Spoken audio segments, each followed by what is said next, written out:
Hai adik-adikku yang kreatif, bertemu lagi dengan Kak Kania di sini. Adik-adik, pernahkah kalian berkunjung ke tempat usaha pembuatan gerabah? Kalian dapat belajar cara pembuatan gerabah di sana. Pembuatan gerabah melalui beberapa tahapan.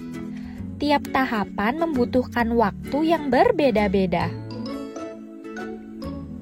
Sekarang, coba kalian lihat gerabah-gerabah berikut ini. Pak Dito menjual gerabah-gerabah dari hasil produksinya sendiri. Pak Dito memiliki usaha pembuatan gerabah.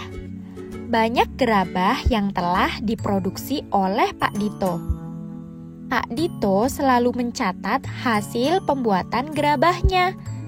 Banyak gerabah yang diproduksi dalam setahun memiliki pola tertentu. Berikut sebagian data banyak gerabah yang telah dihasilkan. Pada bulan Januari, Pak Dito menghasilkan 52 gerabah. Pada bulan Februari, sebanyak 48 gerabah. Dan pada bulan Maret, 44 gerabah. Itulah cerita mengenai usaha pembuatan gerabah milik Pak Dito. Adik-adik, sekian video pembelajaran kali ini ya. Sampai jumpa lagi pada video pembelajaran yang lain. Dadah!